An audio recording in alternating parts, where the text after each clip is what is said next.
Well, thank you. It's good to be here. Yeah, it has been a while, but I'm obviously still in contact with the Legends people. They're good friends of mine, so always a fan. I know I wanted to talk about kind of your decision to jump to go overseas. Obviously, you were a face of the team, loved by everyone and missed by everyone. What was it that kind of put that in your head of, okay, maybe this is what I need to do to make that jump for my career? Well, I think in a way, from a player's perspective, I think it's kind of self-explanatory. I mean, I had spent 3 years with the Legends, and that's more than most people do in the G League, and it's honestly more than I had planned to spend in the G League. And it at that point it was kind of like I just needed to have a change of scenery, and I wanted to experience a different kind of basketball. And in the same way, I felt like I kind of exhausted what I could do with the Legends, especially after that last season, my third season, where I thought, given my situation, I played pretty much as well as I possibly could. And I mean, everyone wants to play in the G League to get a shot at the NBA, and I just thought I didn't know if I could do that in the Legends system. And it was time to move on, pretty much. And I think they understood that too. And look, like I said, I think they would have been surprised if I would have come back for a fourth year. Right. I mean, I agree. It's the league itself is constantly changing. Teams are constantly changing, new faces. So it was surprising to see you there for that long, but you definitely built up a relationship with the fans and the staff. I mean, you led the league in 3-point field goal percentage at 48.5% and broke other records. And so that right there, you definitely left a lasting impression. I'm still here and I can vouch that we do miss you. But what do you think that the G League has provided you? What do you think that the G League has provided you to prepare you for being overseas?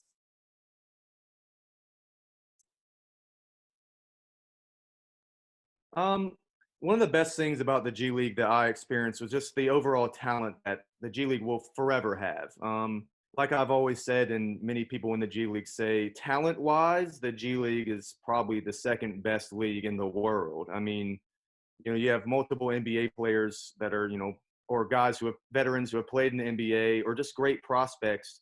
So every night you're going up against really great players, and that helped me going overseas, kind of playing against. It almost made the transition a little bit easier, to play against in the Euro game.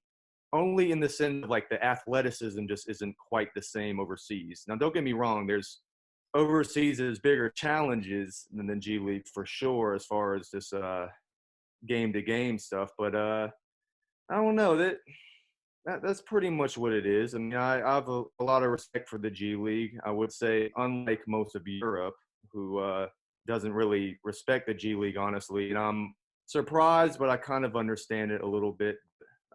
Having been on both sides, more on the G League, the more I play overseas, the more I'll understand the differences. And I've always heard that the Euro League is a little bit more advanced, the way they play the game and just the players and front offices themselves. You you were in Poland. That's where you decided to go out of the G League. I'm not even going to attempt to pronounce the club you were in. Can you kind of give me a little background on where you were at? Yeah. So like the club has kind of two names, and the one that they present on social media for the most part is kind of their roots name, which is it looks like Twarde from American pronunciation, English pronunciation. It looks like Twarde Pierniki, but the W's are V's, so they pronounce it Twarde Pierniki, which translates to hard or kind of tough gingerbread. And it's not exactly intimidating, but the Toruń, the town I was in, Toruń, Poland, great little city. They are known for one of the inventors of gingerbread, which is pretty neat. And then the other name is one of the sponsors of the team, which is Polish Sugar, and that's Polski Cukier Toruń. So that's there's two names, Twarde Pierniki and Polski Cukier Toruń, and it took me a whole year to really know exactly the right way to say it. Yeah, and I wasn't even gonna attempt, like I said earlier, I put it in Google Translate, and when it popped up gingerbread, I was like, okay, something's wrong. So we were talking about G League, Yeah. kind of what the G League has done for you. But not only that, but you were signed to the Dallas Mavericks first before you were drafted into the Legends. What did being on an actual NBA team provide you for the G League and then for also overseas?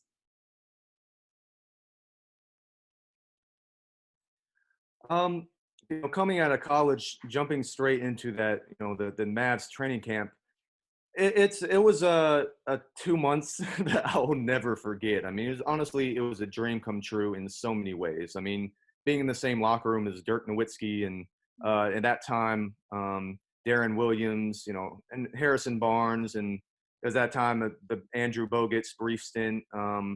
It was amazing, and being able to go to practice with them every day and play in quite a few preseason games was literally a dream come true, playing on that court. And but I will say, going into the G League, having not experienced the G League before, that training camp kind of made me slightly delusional about how hard the G League really is. I had a false sense of coming into the G League thinking, I'm coming from this training camp, the G League gonna be easy.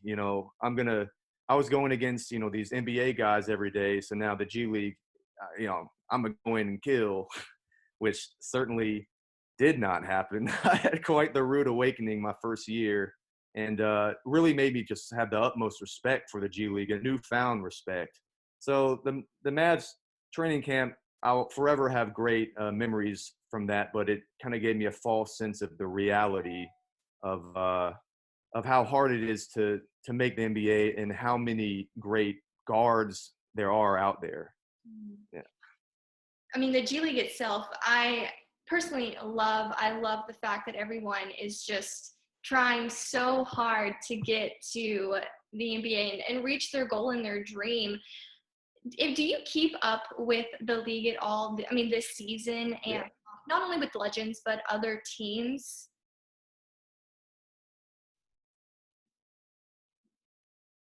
Yeah. Oh, 100%. I would check the box scores every day when I was overseas past year, and especially, of course, all the legends, mainly because I'm pretty close with Coach George. I've known him. He was an intern when I was in Mavs training camp, and then became an assistant coach that first year with the Legends. And then, I would work out with him in the summers after my first year. So I love Coach G. He's and when he got the job, I was so excited. So of course I followed all year, and also I know some of those guys, and I know a lot of guys on other teams as well. So I would follow the G League throughout the whole year, and especially the Legends who this year they had a great year. They had a great team this year. I mean, it was so different than last year, kind of a dysfunctional group. This season was completely opposite. I feel like they kind of revamped their whole approach to keeping players, and it was fun to watch them have success because I'm that whole staff, other than maybe one guy, I'm pretty close with, including the trainer and the people behind the scenes. So Yeah, I definitely followed. and you love to see it. I mean, I've kept up, over the past 3 seasons with guys who have come and gone. With that, is there any one player that you kind of have been watching more than others, or think, okay, I see it. He could be there.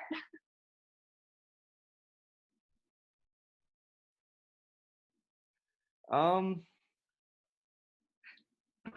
well, this year, so I've known Brandon Fields since I came to Dallas, and at that point we're in the opposite. We kind of switched roles now. He was the guy who had been overseas for a while. He's a little bit older than me, but he's from Dallas. He always wanted to play for the Legends since I've known him, just be around his family. And this year was his year to do that. So I was, following him. He's one of my favorites. He's just a great competitive presence and a good player. So I was watching him, and obviously, they had some point guards that are kind of taking his time for a lot of the year. But when he did get the lead opportunity, he was just killing. He had the franchise breaking, 20 assist games, and Mm. so I was happy for him. I wish they gave him the chance all year to be the lead kind of point guard, because I think obviously he's perfectly capable of doing that. But that's the G League, is this, you never know how things are going to go.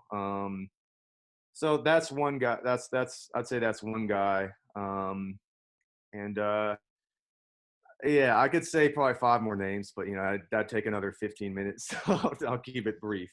But B Fields is the guy I was watching this, and also Dakota Mathias, because to Yeah. me he was a guy similar to me. Like and he had a fantastic year. I think if I were to play under George's system, I would have had a similar year to Dakota. And I think if, he could have gotten a call up if the year continued and didn't get cut short. I thought he was heading towards that. So I admired him from afar. So yes, so I that's completely what. agree. I mean, throughout the season, I don't think I ever saw him have even come close to a bad game. And like you said, the whole team was just phenomenal in my opinion. But I wanted to kind of jump back a little bit to your college career. And you ended your college career at LSU, which is close to home for me. I am from Texarkana, so it's like a little bit over there. So you love to see it, but you were teammates with Ben Simmons. Hey, yeah, sure. You were teammates with Ben Simmons, and obviously, I'm assuming you're still friends.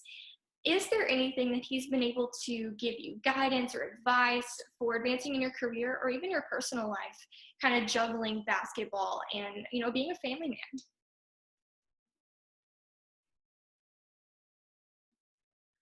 Well, honestly, Ben's not really the man to give me advice on being a family man. He's got to work on the opposite areas of our lives in that department. If anything, I would give him advice there, but obviously I don't have kids yet or anything. But Ben and I have we lived together that year. They placed him with me because I was a fifth year senior, and they thought you put him with the old guy that they respect as a person, and is not gonna drive him down the wrong path or anything. So they stuck us together, and we bonded, of course.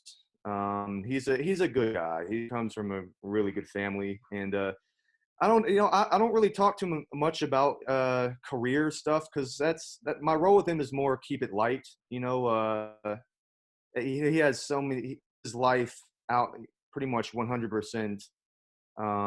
If I'm not around, so if I'm talking to him, I like to kind of keep it off the court sometimes. But everybody always asks me, you need to get him to shoot. You need to teach him how to shoot or something. And I kind of just brush that off. I'm like, well, he's got some of the best coaches in the world trying to get him to shoot. And that's, he'll do that on his own time. But, and he is, yeah, he's a hard guy to keep track of, though, to keep in contact with. He changes his phone number probably every 2 months.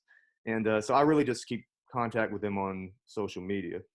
I mean, that's awesome. I mean, I think friendships are definitely one of the most important things, especially with having a career and maintaining, just the day one. I wanted to know, he is pretty well known in the media, especially for his shooting. When you see things like that, do you kind of get a little defensive? And, how do you handle when people, like you said, talk to you about, oh, you need to get in and shoot?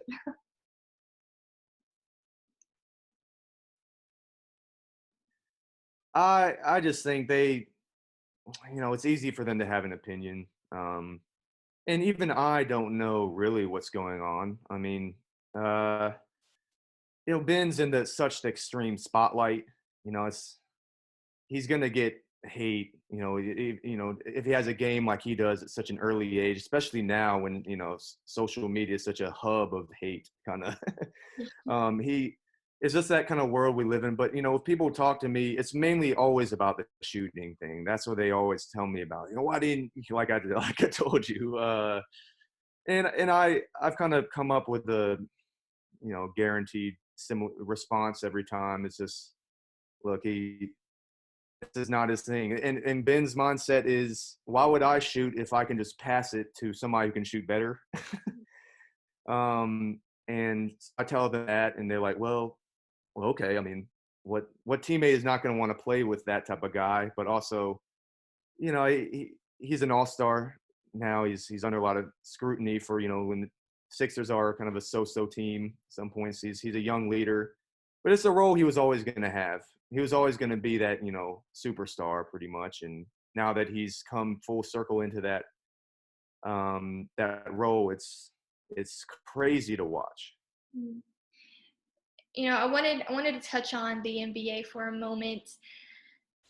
We get all of our information from Woj. I mean, if it doesn't come from him, did it really happen? He is the final say so, and he spoke out on SportsCenter about 3 days. Him and Shands. Yes, exactly. And he spoke out on Yeah, those two are like a dynamic duo. about Adam Silver and how restarting the season in one or two locations is a possibility. What are your thoughts on the future of the NBA? Well, the future, I think eventually it's going to get back to, like it was with fans and, almost back to normal. I think it's going to take some time. I mean, that's what everyone seems to say. But for the time being, from a player's perspective, I know almost none of these players want to restart. They've been almost in off-season mode now for, month and almost 2 months now. So it's hard to, whip yourself back in shape. Most people haven't had access to gyms, so it's, they're kind of logged off, or logged out, signed off a little bit, I bet. So as far as I understand why financially they want to try to resume this season, but also no players want to play without fans. That's tough. The fans are, they may not get the credit they always deserve. Players take them for granted lots of times, but they're an essential piece of just experience. If you play with no fans, it's essential, like, scrimmages. And, I think the NBA will be fine, but, it's unpredictable. We will see. You and I, along with everyone else, will see what happens, and hopefully it'll all return to normal maybe in 2021. I mean, we will see. Yeah, it's crazy to think about too, and not having basketball, it is so hard for people like you and me who that's our life, and right now all we do have is The Last Dance, and I love having these interviews on Mondays because the episodes air on Sundays. Oh yeah, they're fresh in the mind. Yes, and I love being able to get players' perspectives, and I don't even have to ask you if you're a fan or you watch, because you met MJ when you were 4 years old. What do you remember from You saw that, yeah. Well, if you couldn't tell from that picture that I posted, I was Space Jam had just come out, and I'd become a basketball kind of fan slash junkie since I was 3, and I used to wear my Michael Jordan jersey all the time. So when I met Michael Jordan in that picture, I was in a complete daze. I was just starstruck out of my mind at a young age, and I'm just like looking at him in awe. And my brother, who I have a twin brother, and he is not in that photo, but he was fine. he asked Mike at that same meeting, how did it hurt when you got stuck down the golf hole? And Mike answered him, oh yeah, it hurt. So he was fine. And I just like couldn't get a word out. I was just just in shock that he was actually in front of me and speechless. And we actually met him a few years later at an All-Star game. And he's always really nice to, as you can see in the documentary, to fans, even though he gets hounded, he's entertains, and then that's my experience. Yeah, and you talk about Space Jam and how that was relevant when you met him at 4 years old. And then now we're watching the documentary. And also a little talk about a Space Jam 2 with LeBron. But I've been interested to know, who the surrounding players would be for the movie. And what are your thoughts? Like, who do you think would be the stars with LeBron?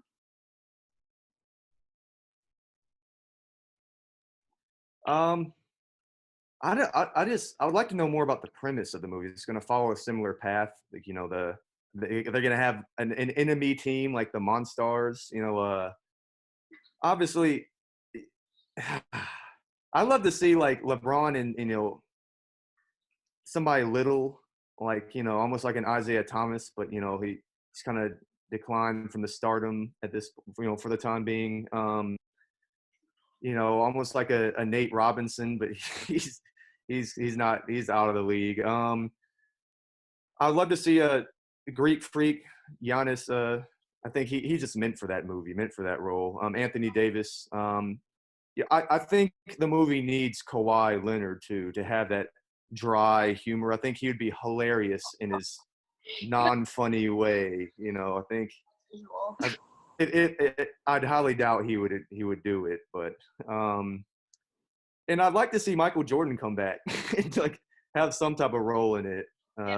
Although I highly doubt that would happen, but that would be just the ultimate, send off for like the fans of the original. So that would be cool, and even Bill Murray come back.